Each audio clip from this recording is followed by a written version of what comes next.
हम शुरू करें 25 जो पार्ट है इसका, उसका बी पार्ट, ठीक है। तो इसकी शुरुआत करते हैं न्यूमेरिकल से, क्योंकि इसके ऊपर बेस्ड सारी थ्योरी हमने पार्ट 25 असाइनमेंट में कर दी है। उस वीडियो को आपने देख लिया होगा, ठीक है। अब इसके ऊपर बेस्ड न्यूमेरिकल्स करते हैं। So let us start with question 1। बेटा ये दो गैसेस की बात कर रहे हैं, एक तो ऑक्सीजन है, दूसरी है हाइड्रोजन, और हम जानते हैं ये दोनों ही क्या हैं, दीज आर डायटोमिक गैसेस, है ना। अगर डायटोमिक गैसेस हैं तो gamma is same for both. हमने एक velocity of sound in air का फॉर्मूला पढ़ रखा है, ये राइट, जो कि न्यूटन लैप्लेस फार्मूला कहलाता है। इसमें ये कांस्टेंट हो गया, सेम होने की वजह से हम कह सकते हैं velocity of sound is proportional to 1 by density. तो अब कौन कौन से गैस है, एक तो ऑक्सीजन, एक हाइड्रोजन, इनमें रेशो लेना है। तो साउंड में ऑक्सीजन और साउंड की velocity hydrogen, H for hydrogen, O for oxygen, ठीक है। ऑक्सीजन की डेंसिटी 16 टाइम है, तो इन्वर्स प्रोपोर्शनलिटी हो रही है ना, ये 16 टाइम है कंपेयर टू हाइड्रोजन, तो 1/4 हो जाता है। सो इस हिसाब से रेशो वुड बी 1:4। ये किसकी रेशो है, velocity of sound in oxygen to the velocity of sound in hydrogen, ratio is 1:4, और ये हमारा ए ऑप्शन है 1:4। तो बेटा that is the answer to this question. तो बेटा अब क्वेश्चन सेकंड देखते हैं। ये relation the velocity of sound in air, इसका रिलेशन विद टेम्परेचर हम जानते हैं कि ये एक फॉर्मूला हमने पढ़ रखा है, ये velocity is proportional to square root of temperature, ठीक है। अब ध्यान से देखें, कह रहे हैं velocity of sound in air becomes √3 time the initial velocity, यानी इनिशियल वेलोसिटी अगर ये है, अब ये √3v बन जाता है, कब, जब टेम्परेचर चेंज कर दिया जाए। तो मैं ऐसे ले लूँ रेशो इनका, ठीक, ये, सो यू हैव दिस, ये आ गया, स्क्वायरिंग बोथ साइड्स कर लीजिए, तो हम देखते हैं कि ये इसके बराबर आ गया, ठीक है। अब क्वेश्चन का मेन चीज़ मेन लाइन पढ़े, कह रहे हैं जब 600 केल्विन से टेम्परेचर बढ़ा दी गई, यानी अगर ओरिजिनल टेम्परेचर थी T, अब है T plus how much 600 kelvin, ये ऐसे करें इसको, तो T plus 600 is 3T, T को इधर शिफ्ट करो, 2T is 600, T is 300 kelvin. लेकिन हम देख रहे हैं कि इसके आंसर जो हैं वो डिग्री सी में हैं, तो फिर क्या करेंगे, इसमें से -273 का लीजिए, 27 डिग्री सी, तो हमारा आंसर 27 डिग्री सी होना चाहिए। तो वो देख लीजिए, 27 degree C is option B, तो हमारा आंसर आ गया बी। इसका मतलब हुआ जब 27 डिग्री टेम्परेचर बढ़ाई गई तो velocity of sound in air √3 time बढ़ गई थी, राइट। चलिए बेटा आप क्वेश्चन थर्ड देखते हैं। Superposing waves are represented by these equation, ये प्रिंसिपल ऑफ सुपरपोजिशन यहाँ लगेगा, और आप जानते हो कि ये और ये क्या इनके एम्पलीट्यूड्स हैं। इसको मैं A2 कह देता हूँ, उसको मैं A1 कहूँगा, क्योंकि पहली वेव का एम्पलीट्यूड A1, दूसरे का A2। आई मैक्स और आई मिनिमम का रेशो पूछा जा रहा है। हम जानते हैं कि आई मैक्स और I minimum principal of superposition में बताता है कि मैक्सिमम होता है जब एम्पलीट्यूड्स ऐड हों, मिनिमम होता है जब एम्पलीट्यूड सब्ट्रैक्ट हों, और ये होल स्क्वायर होता है। This is already that shown कि intensity proportional to square of the amplitude, उसके हिसाब से ये फॉर्मूला मैंने लिखा है यहाँ पे। अब A1 क्या नजर आया आपको, 5, और वो है 10, 5 + 10 एंड 5 - 10 होल स्क्वायर, तो ये बन रहा है 15/5 with negative sign whole square. ये 5 3 ये कट गया यहाँ पे, है ना। तो ये माइनस साइन प्लस ही हो गया जब स्क्वायर किया हमने, तो 3 का square 9/1, so 9:1 should be the answer. अब देख लेते हैं 9:1 यानी बी ऑप्शन। तो बेटा इस तरह से इसका आंसर आ गया बी। तो चलिए बेटा क्वेश्चन 6 देखते हैं। 2 ट्यूनिंग फोक्स हैं और उनके बीच में 4 बीट्स बनती हैं, एक की वैल्यू है, चलो मैं ऐसे इसको फ्रीक्वेंसी लाइन बनाता हूँ, और ए यहाँ पे है जिसकी वैल्यू 256 हर्ट्स गिवन है, ठीक है। तो उसके साथ अगर 4 बीट्स बनती तो पॉसिबिलिटी है 260 हर्ट्स भी हो सकता है और 252 हर्ट्स भी हो सकता है। मैं कहता हूँ बी एंड बी प्राइम में से एक आंसर हमारे पास होना चाहिए। इसको हमने लोड किया है वैक्स के साथ, तो इसकी वैल्यू डाउन जाएगी ना। लोडिंग का मतलब इसकी फ्रीक्वेंसी डाउन चली जाएगी। फ्रीक्वेंसी डाउन चले जाने से क्या हो रहा है यहाँ पे, इसका डिफरेंस इसकी कम हो गया, यानी बीट फ्रीक्वेंसी डाउन जाएगी। बट हमारा क्वेश्चन में लिखा गया है ये इंक्रीज़ करता है, इसका मतलब है ये आंसर सही नहीं है।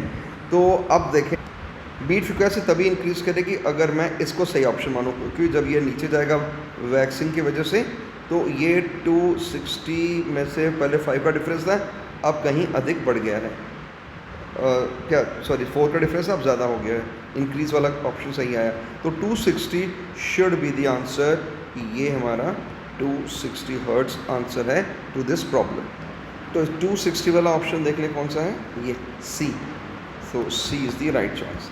आई होप यू फॉलोड, क्योंकि इसमें मैं फिर एक बार दिखा देता हूँ कि ये फ्रीक्वेंसी ऊपर हाई होती है ना, 256 से 4 का डिफरेंस, अगर ऊपर जाए तो 260 हो सकता है, नीचे आए तो 252 हो सकता है।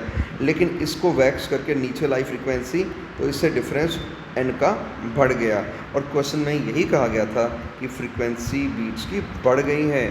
दैट इज़ वाई मैंने चुना कि यही आंसर है 260 हर्ट्ज़।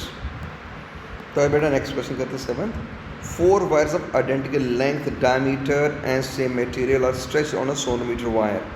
रेशियो ऑफ टेंशन दिया गया है, फंडामेंटल फ्रीक्वेंसी का रेशियो। बच्चा यहाँ पे loss of vibration of strings का इस्तेमाल होगा।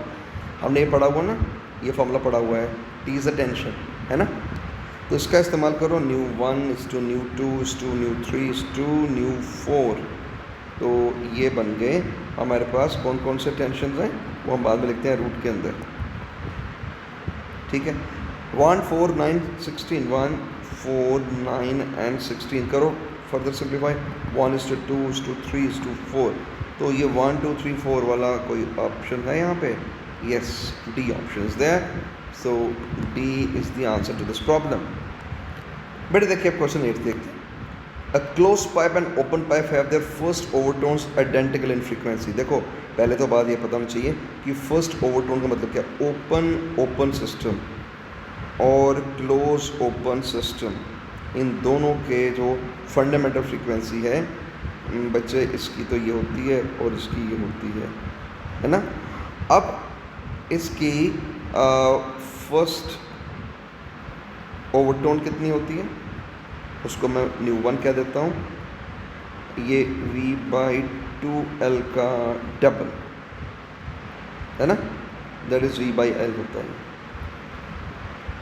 अब हम बात करते हैं क्लोज ओपन पाइप की। इसकी जो फर्स्ट ओवरटोन होती है वो थर्ड वाली होती है ना, दैट इज़ 3 टाइम V/4L। ये होता है, आप अच्छी तरह जानते हैं। अब क्वेश्चन में कहा गया था लेंथ का रेशो बताओ, दैट मीन्स दोनों की लेंथ डिफरेंट है, इट इज़ गिवन। तो मैं पहले से ही इनको अलग अलग सिंबल देता हूँ। ये L1 कह दिया मैंने यहाँ पे और L2 कह दिया यहाँ पे, ठीक है ना।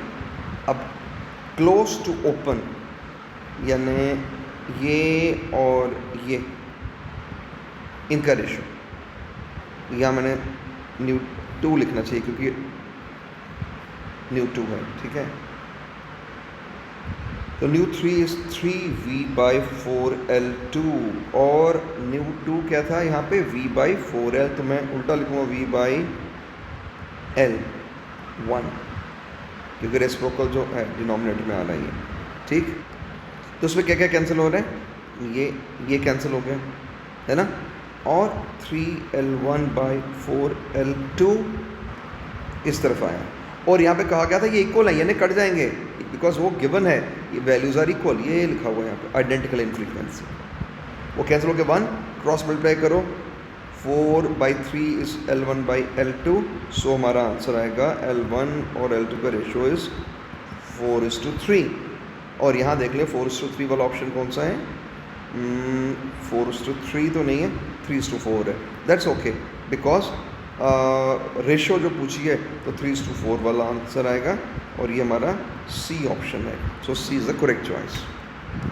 और बेटा यहाँ पे आंसर अगर हमारा 4:3 आया और पीछे ऑप्शंस में 3:4 है, इस पर आपको कन्फ्यूज़न नहीं होना चाहिए। वो सिंपल वजह ये थी कि मैंने नॉमेनक्लेचर्स का उल्टा दे दिया। ये इसको सेकंड जगह पे रखा गया, इसको फर्स्ट जगह पे रखा गया इन द क्वेश्चन, यानी मेरे को क्लोज ओपन की लेंथ L1 लेनी चाहिए थी जबकि मैंने L2 ले ली, और मुझे ओपन की लेंथ L2 लेनी चाहिए जबकि मैंने L1 ले ली। बस उसी लिए L1 L2 में अंतर आ गया, अदरवाइज क्वेश्चन का सोल्यूशन 100% करेक्ट है। So this is the right option. यानी अगर मैं आपकी कन्फ्यूजन दूर करने के लिए लिखूँ, L1 ये क्या है? L1 ये है length of open pipe divide by ये L2 क्या है?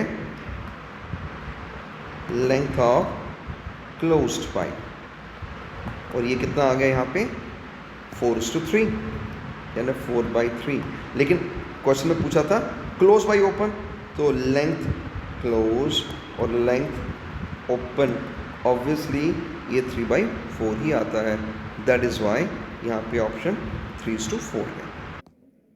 तो बेटा देखिए 9th question, A cylindrical tube open at both and. चलो मैं बना लेता हूँ डायग्राम। ये सिलेंड्रिकल ट्यूब बोथ एंड पे ओपन है, फंडामेंटल फ्रीक्वेंसी F0 है, और आप जानते हैं ना इसकी फंडामेंटल फ्रीक्वेंसी कब होती है? जब वेव इसके अंदर यूँ बनती है। इसकी वैल्यू आ रही है F0, ठीक है, और इसकी लंबाई L मान लीजिए, ठीक। अब इसको वर्टिकली डिप किया गया पानी में, हाफ लेंथ पानी के भीतर चली गई, यानी ये जो है ये इतना हिस्सा पानी के नीचे चला गया, ऊपर लेंथ क्या बची? L/2। तो ये किस तरह की बन गई? ये क्लोज ओपन सिस्टम बन गया, जबकि ये ओपन सिस्टम था पहले।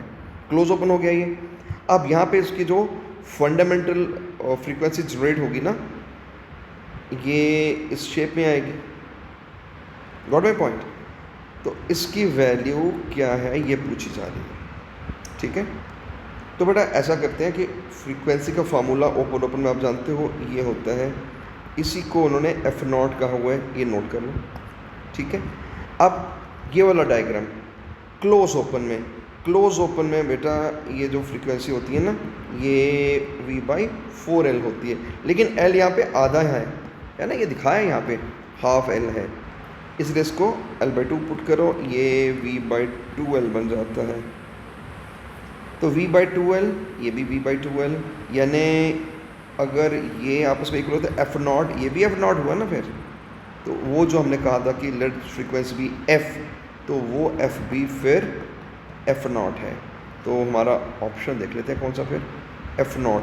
B is the right choice for this question. बेटा जो नेक्स्ट क्वेश्चन है ना, ये दरअसल डॉपलर इफेक्ट पे बेस्ड है। तो हमने आपको बता रखा कि डॉपलर इफेक्ट का एक जनरल सा फार्मूला ये होता है, राइट। इसको पहले हम लिख लेते हैं, फिर आगे पढ़ेंगे क्वेश्चन को। कैरेस फ्रीक्वेंसी ये है, ठीक है। तो ये न्यू की वैल्यू कितनी है? 450 cycles per second. Moving to a stationary observer, listener rest पे, तो उसकी वैल्यू 0 ले लो। और स्पीड सोर्स की 34 है, तो सोर्स की स्पीड 34 है। स्पीड ऑफ साउंड 340 है, तो ये मैंने लिख दिया 340। ऑफ कोर्स मैंने यूनिट नहीं लिखे, बट यूनिट आप पढ़ सकते हैं क्वेश्चन में। अपेरेंट फ्रीक्वेंसी बताओ कितनी होगी, ये क्वेश्चन है ना।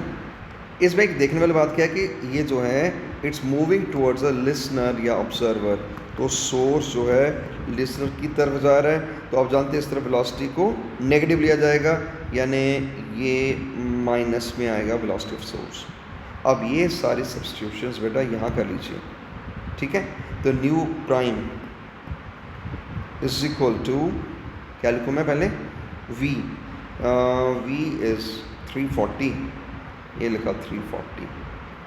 और लिसनर की स्पीड 0 है, तो उसको छोड़ दो, नीचे V माइनस VS आएगा, V minus velocity of the source 40, ये sorry 34, I am sorry it's 34 not 40, तो 34 लिख लेते हैं इसको, ठीक है।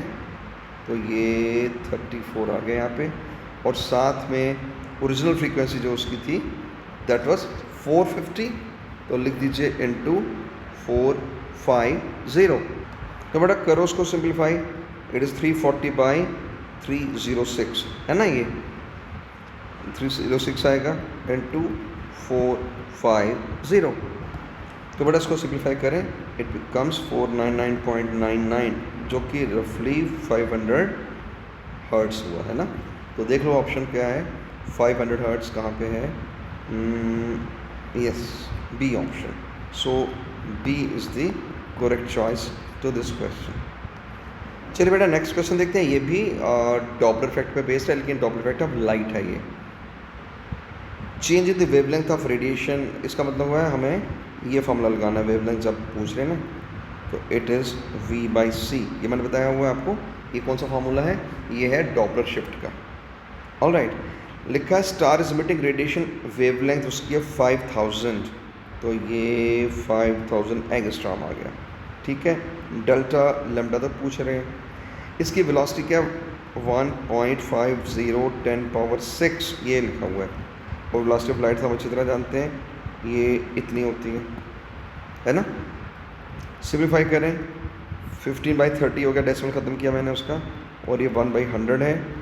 डेल्टा ये जो है ना 5000 उठा के इधर ले जाओ, तो उससे क्या होगा कि 5000 यहाँ आ जाएगा, ये 3 0 ख़त्म हो गए, ऊपर 75 आया ऊपर, और नीचे है ये है ना 25। जैसा कि आप देख ही रहे हैं, मैंने यूनिट में कोई चेंज नहीं लाया था, वो एंगस्ट्रॉम ही रहने दिया था, इसलिए हमारा ये जो आ गया ना चेंज इन द वेवलेंथ, ये भी 25 एंगस्ट्रॉम यूनिट में ही आएगा। अब देख लेते हैं एंगस्ट्रॉम किस ऑप्शन में अवेलेबल है, 25 सी ऑप्शन। सो बेटा C is the right choice to this problem. तो बेटा आगे देखते हैं next question. A standing wave having 3 nodes and 2 anti nodes. तो मैं ज़रा डायग्राम बना लूँ, ये 3 नोड 1 2 एंड 3, और क्या 2 एंटी नोड्स, एक एंटी नोड ये एक ही। They are form between 2 atoms having a distance of 1.21 angstrom, right. ये गिवन है आपको, और आप जानते हो नोड अल्टरनेट हो यानी एक छोड़ के एक, तो ये वेवलेंथ के बराबर होता है। इसका मतलब as per the question lambda कितना आ गया 1.21 एंगस्ट्रॉम, तो 1.21 एंगस्ट्रॉम इज ऑप्शन ए, तो हमारा आंसर आ रहा है ए। चलिए बेटा अब नेक्स्ट क्वेश्चन देखते हैं। ये भी डॉपलर इफेक्ट पे ही बेस्ड है, ध्यान से देखें। ये ऑब्जर्वर यानी लिसनर, ये सोर्स, ठीक है, और सोर्स की मूवमेंट इधर हो रही है मेकिंग एन एंगल 60 डिग्री। तो हमारे पास जो फार्मूला रहता है वो ये रहता है ना, राइट, ऐसे लिखते हैं हम लोग मास्टर फार्मूला। अब यहाँ पे वैल्यूज लगाते जाओ as per the question, the observer is at rest, इसका मतलब ये 0 है ना। अच्छा, अब ये इसकी तरफ ही जा रहा है ना, तो इसको हमें नेगेटिव साइन लेना होगा। वेलोसिटी ऑफ साउंड ये देख लो गिवन है यहाँ पे, ये दिया है 330 मीटर पर सेकेंड, 330, ठीक है। नीचे v माइनस, मसला आएगा यहाँ पे, ये vs नहीं देखना हमें, vs का ये कंपोनेंट देखना है along the direction of observer. तो अगर ये vs है तो ये नीचे क्या आ गया vs cos 60, इसका हॉरिजॉन्टल कंपोनेंट है ना, इसलिए मुझे यहाँ पे vs cos 60 लिखना पड़ेगा, vs cos 60, और ऑफ कोर्स न्यू से मल्टीप्लाई करना पड़ेगा। आई राइट अगेन, ये सब वैल्यूज हमें मालूम है। वेलोसिटी ऑफ सोर्स ये 19.4, तो ये ले लो, हमने लिख दिया 19.4, साथ में cos 60 क्या होता है 1/2। ओवरऑल फ्रीक्वेंसी जो गिवन थी हमें, कहा था ना 100 हर्ट्ज सुनाई दे रहा है, ये लिखा वो 100 हर्ट्ज, तो यू पुट हियर 100 हर्ट, ये इनटू 100 कर दिया मैंने यहाँ पे। फर्दर देखिए, it is 330, this is also 330 minus ये इतना जाएगा ना 9.2, और इनटू 100 करना होगा हमें, है ना। सर बेटा ये 9.7 बनेगा, मैंने यहाँ गलत लिख दिया, 9.7 होना चाहिए, राइट। चलिए इसको सिंप्लीफाई करें फर्दर, 330 और ये 320.3 आएगा नीचे, है ना, और ये 100 तो रहेगा ही रहेगा। फर्दर सिंप्लीफाई करें, ये पता क्या बनता है 103.03 हर्ट्स। तो इससे मिलता जुलता कुछ है यहाँ पे 103 बी ऑप्शन है ना, तो इसको हम ले सकते हैं 103 hertz option B. So B is the correct choice for this question, क्योंकि बी में ये 103 हर्ट्स ही लिखा हुआ है। तो बेटा लास्ट में ये देखें आखिर question 14th, 3 sound waves of equal amplitudes have frequencies n-1 n and n+1, यानी पहले की फ्रीक्वेंसी है ये, दूसरी फ्रीक्वेंसी है ये, तीसरी फ्रीक्वेंसी है ये। कहते इनको इकट्ठा बजाया जा रहा है, तो ये सुपरपोज होने के बाद कितनी बीट्स सुनाई देगी, यानी बीट फ्रीक्वेंसी मैं एन कैपिटल लिखता हूँ, क्योंकि एज पर द क्वेश्चन वो स्मॉल एन तो उन्होंने फ्रीक्वेंसी के लिए लिख दिया हुआ है, तो beat frequency capital N, let this be our symbol. अब बेटा आप जानते ही हो ये डिफरेंस लेना है, इन दो का डिफरेंस ले लो, तो ν2 माइनस ν1 इज़ n-1, ये कितना बन रहा है n-n+1 कैंसिल आ गया 1, बी फ्रीक्वेंसी आ गई 1। और ऐसे ही इन दो का डिफरेंस भी देख लो, ν3 minus ν2 is n+1 minus n cancel हो गया, कितना आ रहा है 1, यानी कहीं से भी देख लो कैसे भी देख लो n1 ही आएगा। So beat frequency is 1, that is option number A. So बेटा A is the right choice to this problem. तो बेटा आपने देखा कि हमने इस टॉपिक पे रिलेटेड जो भी क्वेश्चन थे वो सारे असाइनमेंट्स के अंदर आने वाले क्वेश्चन अदरवाइज डिस्कस कर लिए हैं। ये 25th का पार्ट बी था। ए पार्ट में हमने इसके खूब सारे थ्योरी पढ़ ली थी, इसके फॉर्मूले सीख लिए थे, और बी पार्ट 25th में हमने इसका न्यूमेरिकल सॉल्व कर लिया। That's all for today. God bless you all.